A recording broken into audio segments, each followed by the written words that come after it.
What is going on, guys? Judo Sloth here, and welcome to today's very special Clash of Clans video. We are bringing back the Pro Tips series, and today we are highlighting the Bat Slap attack strategy, the mass witches with the bat spells, and we have George, aka FailTime, getting the six-pack in this war, who's going to break it down for us. What's going on, my friend?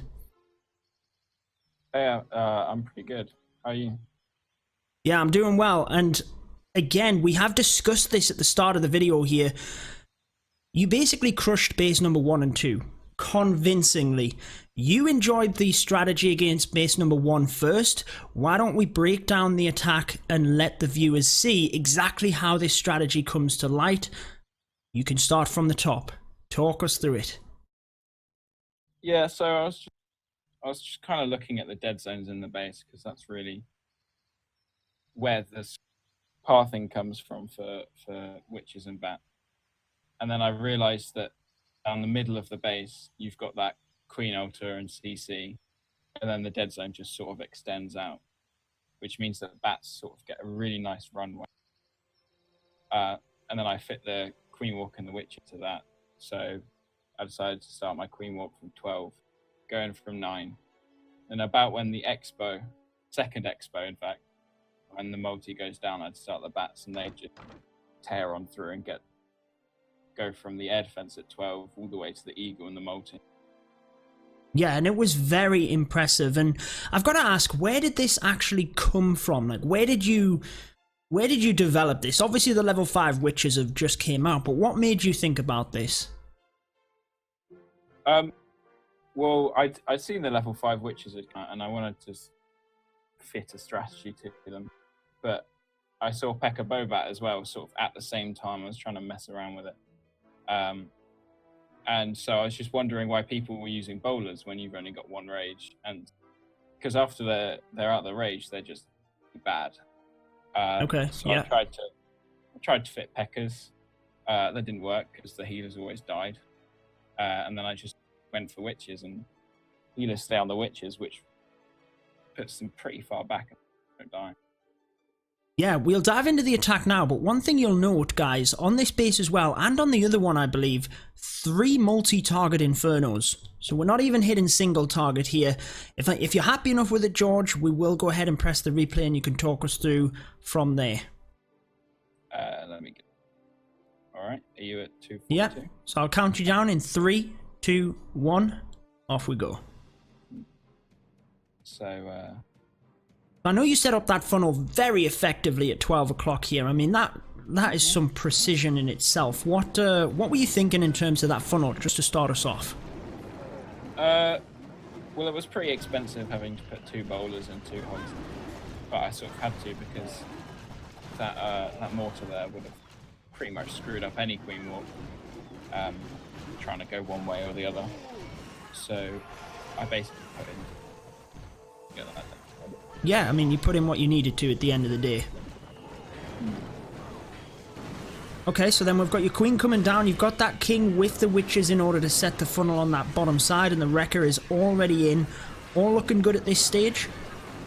It was a bit scary because all of my witches started to go to the cannon, but yeah. They all pulled around. Yeah, thankfully. Now, when you're attacking the base, is there any reason you attacked from this exact angle, or was it just that bat spell, you know, swoop like you mentioned? Well, if you pause here, yep.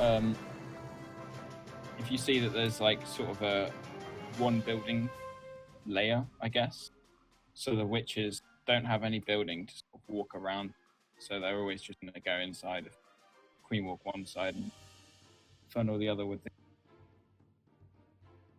Okay. Yeah, so you've got like them 2 blocks where you had the cannon and that other defense, and then at the bottom there, the one with the wizard tower. Is that what you're talking about? Once they're down, they're coming in? Yeah. Yeah, that makes sense. Alright. And my queen died at this point. I know.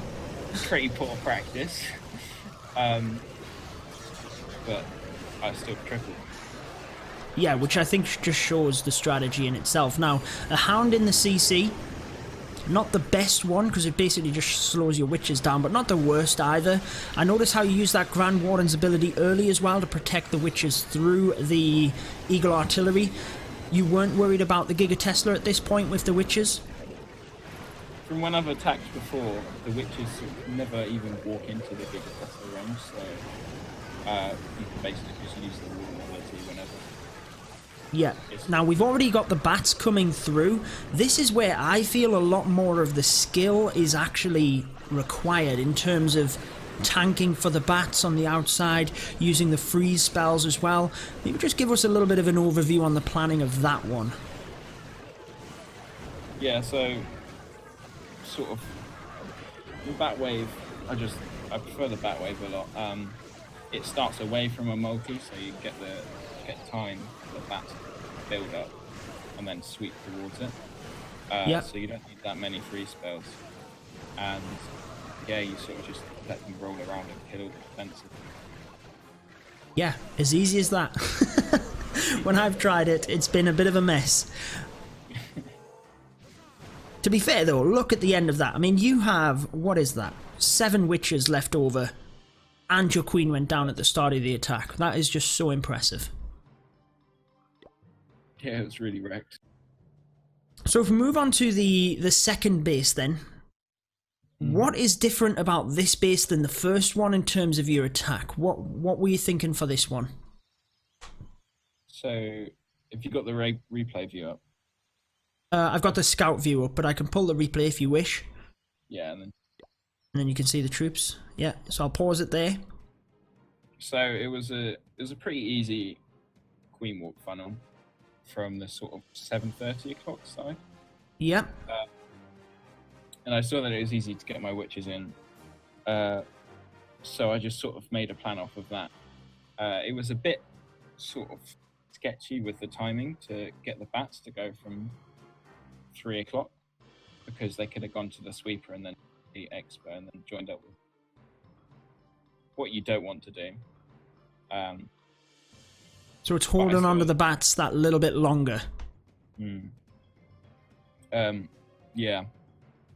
So when my witches would go through that compartment, I realized that once that sweeper is down, then if you start bats from 3 o'clock, they'll just go like and eat straight through 3 to 12 completely, and you can tank that wizard tower with an ice golem.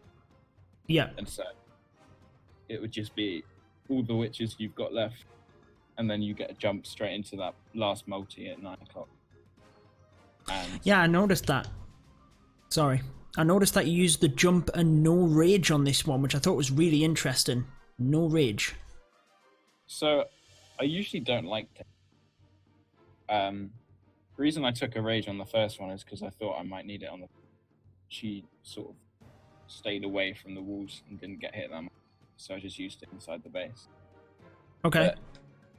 But because witches don't really need rage spells, because they like going slowly, I just sort of don't like using it and would rather take a jump or freezes.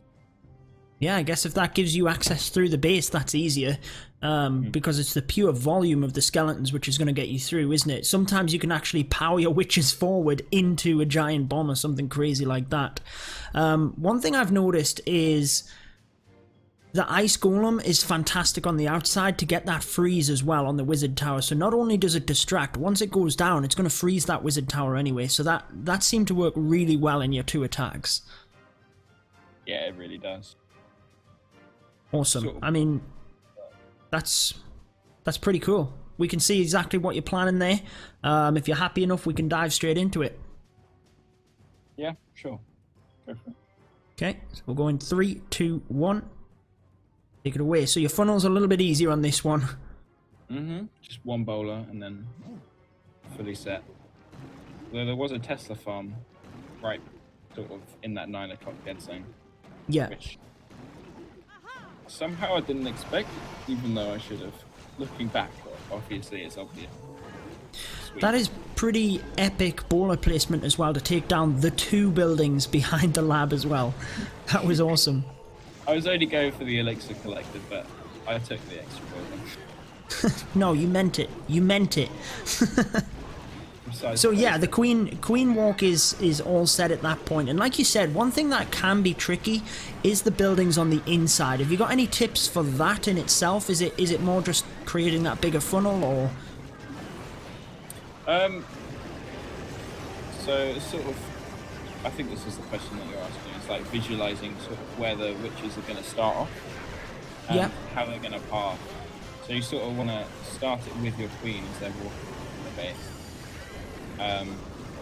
So they sort of follow a similar path and stay together as they're walking.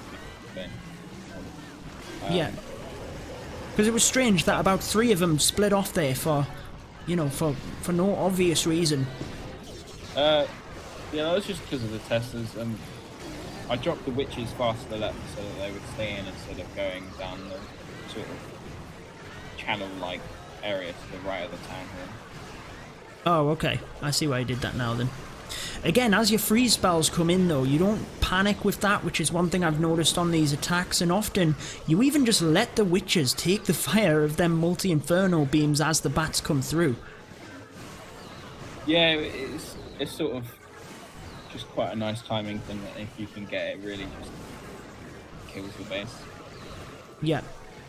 And I know you've already mentioned this, but you said, you know, with the bats sweeping through from 3 to 12, you kind of knew inside your head that that was going to just get wrecked. Is that just purely because of the thin strip of the buildings, or how exactly do you know when to use the bat wave on an area of the base and when not to? Yeah, it's sort of exactly that, the thin strip. You sort of... They're kind of like hog riders in that you wouldn't want to drop them just dead in the middle of all the defense. You've got them firing from every side, but instead you just want it one flat edge that they go through. Yeah, and that's one thing that I have to try with myself when I'm doing, you know, friendly challenges with it. I always tend to rush the bats in and then they get taken down too early, and I think I just need to wait that little bit longer until I've literally carved that path, which does make a lot of sense now that you say that. So there we are. I mean, 2 attacks, 2 3 stars. Any closing words that you have for the end of this one? Bring wizards behind the bats so you don't time fail. Excellent advice. Yeah. I've been using the wizards when I've been trying to mimic your strategy alongside the king and whatnot as well. But now that you've just said that, it makes total sense because the bats have to come all the way back through. But thank you for that. There we are then, guys. George, obviously in this one we were in Code Enigma for the Memorial War, which was incredible. Still going on at the time of recording this video, but the amount raised was incredible. I want to say a massive thank you to the entire Clash of Clans community for that. Just 2 absolutely amazing causes. And I want to thank George for stepping on with this video, giving us that little bit more insight into the bat slap technique. It takes me forever to actually say that strategy because I keep wanting to say bat wave or witch slap. It hasn't registered in my brain yet. But there we go, guys. Thank you so much for joining, George. That is going to wrap it up for this one. Until next time, peace out.